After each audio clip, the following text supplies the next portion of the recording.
Oi gente, tudo bem? Hoje eu vim aqui continuar com vocês a leitura, a exposição do livro Sobre o Modo de Aprender, do Gilbert de Tourneau. E hoje eu vou falar sobre o aluno. O que o Gilbert de Tourneau achava que o aluno precisava ter para ser um bom aluno.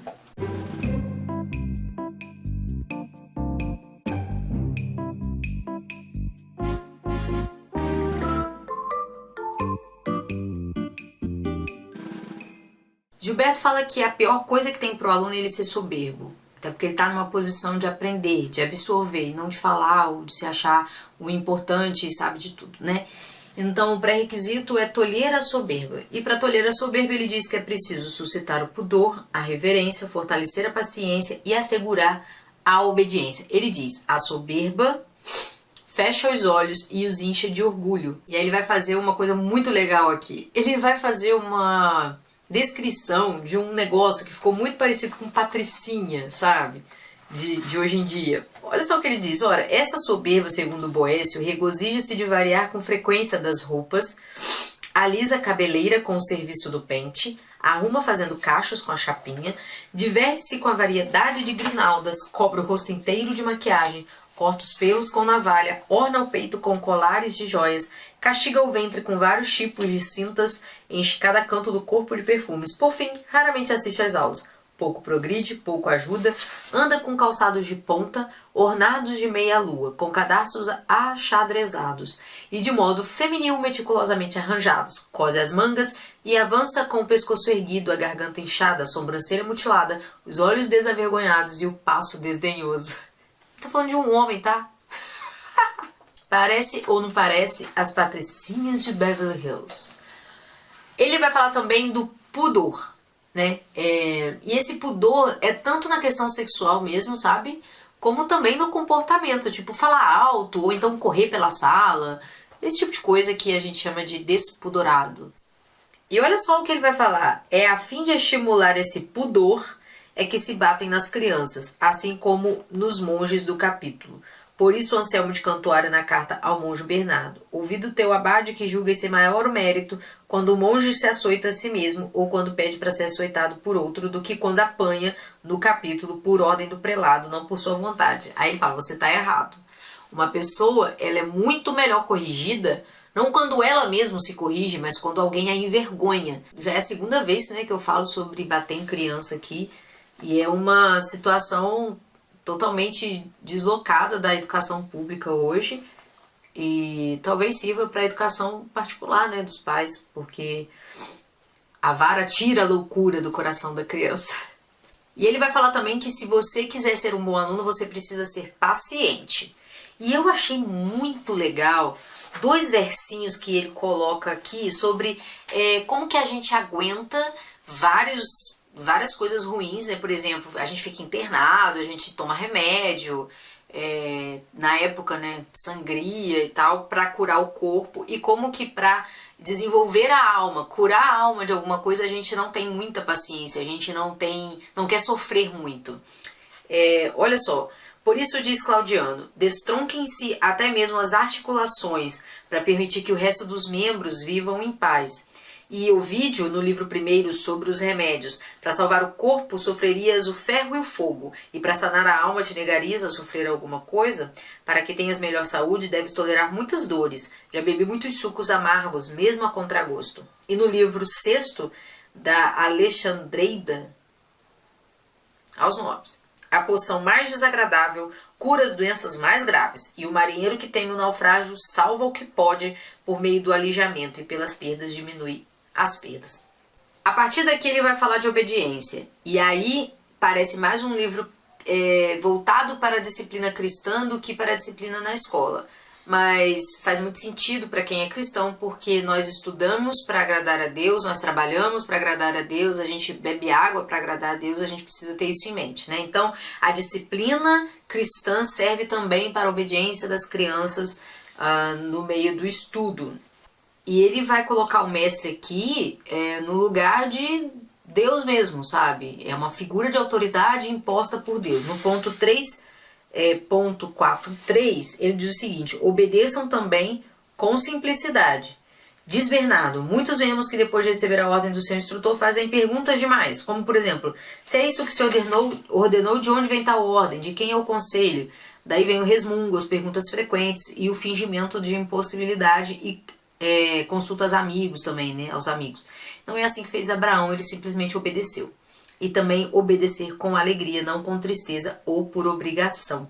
E aí você tem uma questão de aparência que eu achei interessante. Sobre tudo isto se acrescentam os bons rostos. Ou rostos, não sei. No ponto 3.5.1, que é sobre a aplicação voluntária do aluno, eu fiz um resumo. O que atrapalha o aluno? Ocupar-se do que não é importante, ter a alma excitada e perturbada. Olha só o que ele diz. Tudo estava calmo na plácida quietude da noite. É falso, diz Sêneca. Nenhuma quietude é plácida, senão a que foi disposta pela razão. Pois mesmo quem dorme, quem descansa exteriormente é oprimido pela inquietação dos sonhos. Aí tem a procrastinação. Não faz muita diferença se abandonas a filosofia ou a interrompes. Onde foi interrompida, ela não permanece. Quem deseja aprender, mesmo na falta dos livros, reflete sobre o que leu.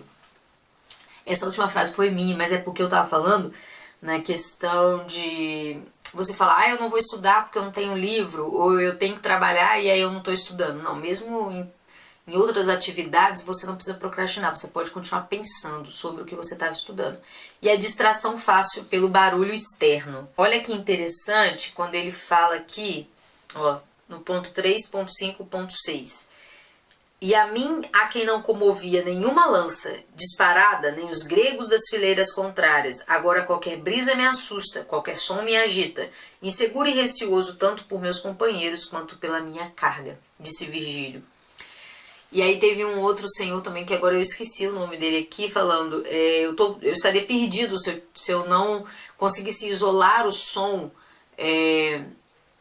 do que tá lá fora para eu poder estudar. Eu moro em cima do passeio público, do banho público, um negócio assim.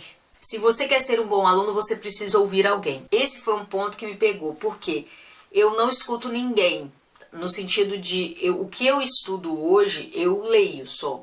E aí não tem ninguém com quem conversar, ninguém que me corrija, que me pergunte, que fale sobre isso. Então, às vezes eu estou lendo sobre uma coisa e a minha dificuldade não é o que eu estou lendo, mas porque ninguém consegue sintetizar isso para mim, porque eu não tenho nenhum professor, eu não estou na faculdade, não pago nenhum curso e tal. Então esse talvez seja um erro que eu identifiquei lendo esse livro, eu preciso escutar alguém.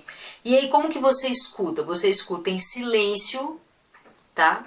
Sem desdém e sem dúvida. Olha que interessante o ponto 3.6.5, na página 82.